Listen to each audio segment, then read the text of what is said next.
ನೆನಪಿದೆಯೇ? ದೂರದರ್ಶನದ ಎಲ್ಲ ವಾಹಿನಿಗಳ ಲಾಂಛನದ ಕೆಳಗೆ ಸತ್ಯಂ ಶಿವಂ ಸುಂದರಂ ಎಂಬ ಶೀರ್ಷಿಕೆ ಬರುತ್ತಿತ್ತು.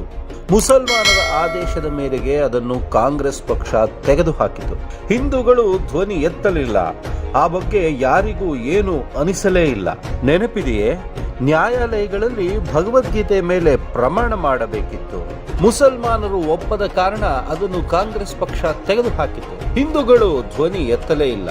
ಈ ದೇಶದ ಎಲ್ಲ ಮುಖಬೆಲೆ ನೋಟು ನಾಣ್ಯಗಳ ಮೇಲೆ ರಾಷ್ಟ್ರ ಲಾಂಛನ ಅಶೋಕ ಸ್ತಂಭದ ಚಿತ್ರವಿದ್ದಿತು. ಆದರೆ ಜನರಲ್ಲಿ ರಾಷ್ಟ್ರೀಯತೆಯ ಮನೋಭಾವ ಮರೆಯಾಗುವಂತೆ ಮಾಡುವ ಉದ್ದೇಶದಿಂದ ಆ ಸ್ಥಳದಲ್ಲಿ ಗಾಂಧಿ ಚಿತ್ರವನ್ನು ತಂದಿತು ದೇಶದ್ರೋಹಿ ಕಾಂಗ್ರೆಸ್ ಪಕ್ಷ. ಗಾಂಧಿಯನ್ನು ತಂದ ಉದ್ದೇಶ ಎಲ್ಲರಿಗೂ ತಿಳಿದಿದೆ. ಆದರೂ ಜನರ ಧ್ವನಿ ಅಡಗಿ ಹೋಯಿತು. ಯಾವ ಕಾರಣಕ್ಕಾಗಿ? ಸುಭಾಷ್ ಚಂದ್ರ ಬೋಸ್, ಭಗತ್ ಸಿಂಗ್, ಸರ್ದಾರ್ ಪಟೇಲ್, ಅಂಬೇಡ್ಕರ್, ಸಾವರ್ಕರ್, ಆಹಾ, ಎಂತೆಂತಹ ಮಹಾನ್ ಚೇತನಗಳು. ಇನ್ನು ಮುಂತಾದವರಿಗೆ ನೋಟಿನ ಮೇಲೆ ಯಾಕೆ ಸ್ಥಾನ ಸಿಗಲಿಲ್ಲ? ಅನ್ಯ ಮತದವರಿಗೆ ಏನು ಅರ್ಹತೆ ಇತ್ತು? ಶಾಲೆಯ ಇತಿಹಾಸದ ಪುಸ್ತಕಗಳಲ್ಲಿ ಮುಸ್ಲಿಂ ದಾಳಿಕೋರ, ಮತಾಂತರಿ ಹಾಗೂ ಅತ್ಯಾಚಾರಿ ದೊರೆಗಳನ್ನು ವೈಭವೀಕರಿಸಲಾಯಿತು. ಮೊಹಮ್ಮದ್, ಅಕ್ಬರ್, ಔರಂಗಜೇಬ್, ಆದಿಲ್ ಶಾಹ್, ಬಹಮನಿ, ಟಿಪ್ಪು ಮುಂತಾದ ಮತಾಂಧರ ಬಗ್ಗೆ ಓದಿದ್ದು. ಯಾಕೆ?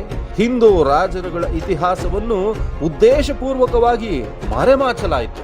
ಸ್ವಾತಂತ್ರ್ಯ ಬಂದಾಗಿನಿಂದ ಹಿಂದೂಗಳು ಜಾಗೃತರಾಗದಂತೆ ಎಚ್ಚರಿಕೆಯಿಂದ ನೋಡಿಕೊಂಡಿತು ಹಿಂದೂ ಧರ್ಮ ದ್ರೋಹಿ ಕಾಂಗ್ರೆಸ್ ಪಕ್ಷ.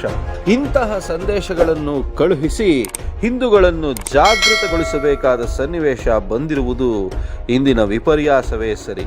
ಅಂತಲ್ಲದಿದ್ದರೆ ಬಹುಸಂಖ್ಯಾತರಾಗಿದ್ದು ಕೂಡ ದೇಶ ಮತ್ತು ಧರ್ಮದ ವಿಚಾರಗಳಲ್ಲಿ ಶೋಷಣೆ, ದೌರ್ಜನ್ಯಗಳಿಗೆ ಒಳಗಾಗುತ್ತಿರುವುದು ಹಿಂದೂಗಳ ದುರ್ದೈವವೇ ಅಲ್ಲದೆ ಮತ್ತೇನು?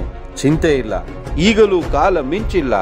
ಹಿಂದೂಗಳೇ ಜಾಗೃತರಾಗಿ ಇಂತಹ ಸಂದೇಶವನ್ನು ಎಲ್ಲರಿಗೂ ಕಳುಹಿಸಿ ಸನಾತನ ಧರ್ಮ ರಕ್ಷಣೆಗೆ ಜಾಗೃತರಾಗುವಂತೆ ಮಾಡಿ.